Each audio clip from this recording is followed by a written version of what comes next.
Assalamualaikum warahmatullahi wabarakatuh.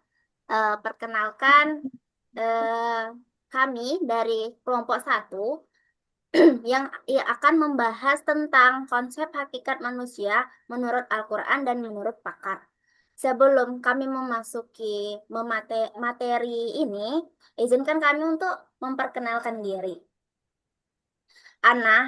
Saya sendiri itu Septi Yulianti dan teman-teman saya itu Trisuci Rahmah dan Syahara Aprilian. Baiklah, kami tidak akan memperpanjangkan pembukaan. Langsung saja kita langsung memasuki materi pembahasan yang akan kami terangkan itu adalah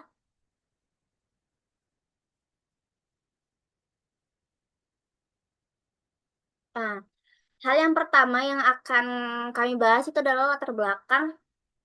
Latar belakang dari diskusi kami ini adalah eh, para pakar filsafat barat ini seperti Plato dan Aristoteles memandang manusia manusia itu dari rasionalitas dan dualisme jasad jiwa, di mana jiwa abadi tapi terperangkap dalam tubuh material.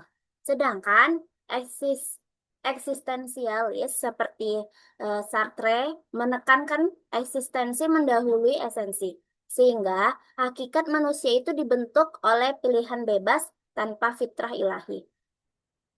Pandangan ini sering bertentangan dengan Islam yang menekankan fitrah suci yang terdapat pada surah Ar-Rum ayat 30 yang menjelaskan sebagai dasar hakikat, yang dimana manusia itu lahir lurus tapi rentan lupa atau biasa disebut dengan nasia. Berbeda dengan Barat yang lebih materialistik atau relativistik.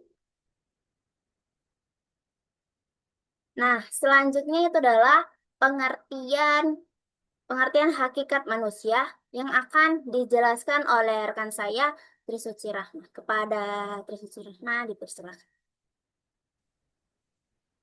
Baik, terima kasih kepada moderator. Eh, Sekarang kita masuk kepada pengertian hakikat manusia. Secara umum, hakikat manusia merujuk pada realitas esensial atau substansi pokok suatu entitas yang membedakannya dari yang lain, sebagaimana didefinisikan dalam filsafat ontologi sebagai kuantitas atau mahiyah yang melampaui fenomena zahir. Yang kedua yaitu ada secara etimologis, di mana manusia berasal dari bahasa Arab basyar yang berakar dari basyarah yang berarti kulit wajah yang berkeringat, menandakan makhluk fisik yang rentan dan bergantung pada alam.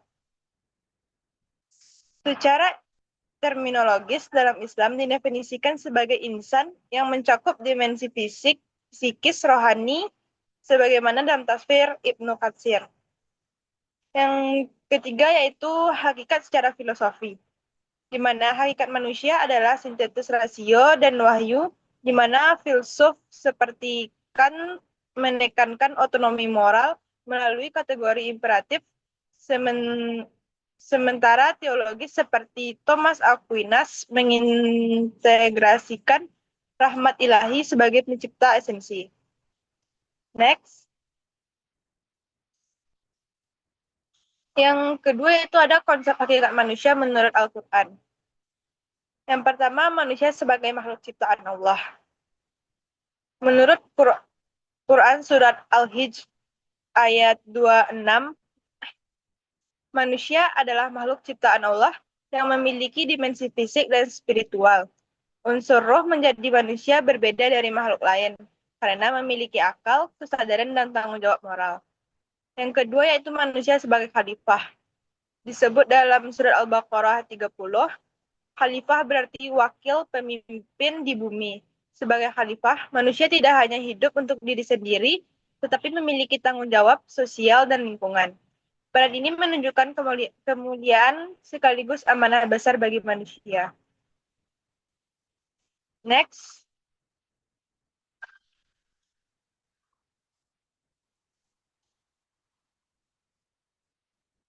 Yang ketiga yaitu manusia sebagai hamba Allah. Tujuan penciptaan adalah beribadah. Hakikat manusia sebagai hamba menunjukkan bahwa manusia sepenuhnya bergantung kepada Allah. Semua aktivitas dapat bernilai ibadah jika dilakukan dengan niat yang benar. Yang keempat, itu potensi manusia dalam Al-Quran. Yang memiliki fitrah yang cenderung kepada tauhid, menurut Quran Surat Ar-Rum ayat 30, manusia memiliki potensi besar dalam dirinya. Jika potensi tersebut dibimbing dengan iman dan pendidikan manusia, dapat mencapai kesempurnaan moral dan spiritual. Next.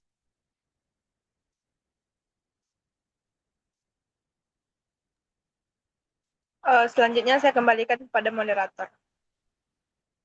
Terima kasih pada Rahma yang sudah menerangkan. Selanjutnya itu adalah poin C dan poin D. Itu adalah konsep hakikat manusia menurut pakar yang akan dijelaskan oleh rekan saya, Syahara. Kepada Syahara dipersilahkan. Terima kasih kepada moderator. Saya akan memaparkan materi selanjutnya, yaitu ada konsep hakikat manusia menurut pakar. Yang pertama itu ada pandangan filosofis, yang A. Ada Plato, manusia terdiri dari jiwa dan raga. Dualisme menurut Plato, hakikat manusia terletak pada jiwa. Tubuh hanyalah wadah sementara. Kesempurnaan manusia dicapai ketika akal mampu mengendalikan nafsu dan membawa manusia pada kebenaran. Yang kedua ada Aristoteles. Manusia disebut zoon, logikon, makhluk berakal.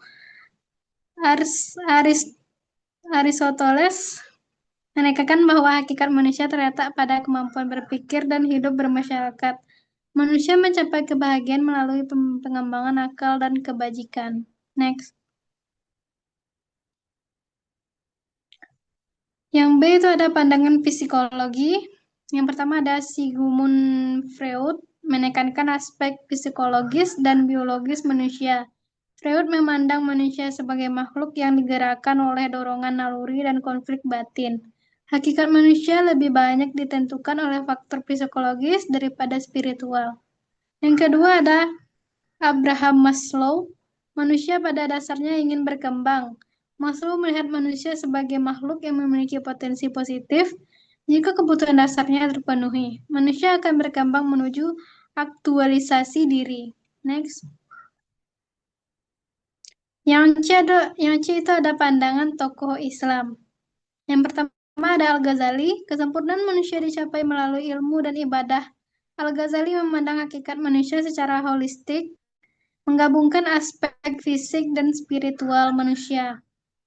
Manusia mencapai kesempurnaan melalui pembersihan jiwa dan ketaatan kepada Allah. Yang kedua ada Ibnu Sina, mengintegrasikan filsafat dan Islam.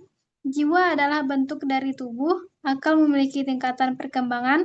Ibnu Sina menekankan bahwa hakikat manusia terletak pada kemampuan akalnya. Dengan ilmu dan pengembangan intelektual, manusia dapat mencapai kesempurnaan. Next. Yang kedua itu ada poin D, persamaan dan perbedaan pandangan. Persamaan pandangan baik Al-Quran maupun para pakar sepakat bahwa manusia bukan sekadar makhluk fisik. Manusia memiliki potensi yang harus dikembangkan dan bertanggung jawab atas pilihan hidupnya. Yang kedua itu ada perbedaan pandangan. Perbedaan utama terletak pada orientasi dan tujuan akhir manusia. Islam menetapkan manusia dalam hubungan vertikal dengan Allah, sedangkan filsafat dan psikologi lebih menekankan aspek rasional dan duniawi. Next. Baik, saya kembalikan kepada moderator. Terima kasih pada Syahara yang sudah menerangkan uh, poin kedua. Selanjutnya itu adalah kesimpulan yang akan saya terangkan. Kesimpulan dari hasil diskusi kami ini adalah bahwa hakikat manusia ini menurut Al-Quran adalah makhluk holistik. Makhluk holistik yang terdiri dari jasad, yang terbuat dari tanah liat sesuai dengan surah Al-Hijr ayat 26. dan terbuat dari ruh ilahi yang terdapat pada surah As-Sajdah ayat 9 dan amanah khalifah yang sudah diterangkan pada surah Al-Baqarah ayat 30. Lalu, dengan adanya potensi, itu akan mencapai ahsani takwim melalui fitrah tauhid atau jatuh ke asfala safilin akibat pelanggaran nafsu. Konsep ini mencakup dimensi fisik atau basyar, psikis atau insan, dan eskatologis atau Abdullah yang terintegrasi dalam kerangka ubudiyah yang sudah diterangkan pada surah Az-Zariyat ayat 26.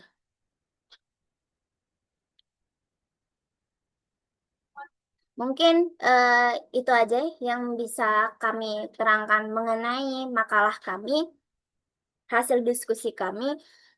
Apabila teman-teman ada yang ingin memberi pertanyaan, silahkan berikan pertanyaan di forum Smile.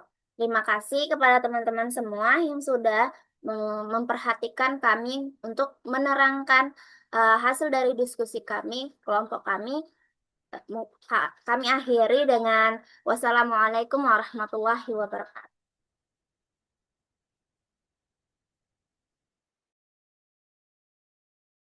Nah, itu namanya tuh tugas individu tuh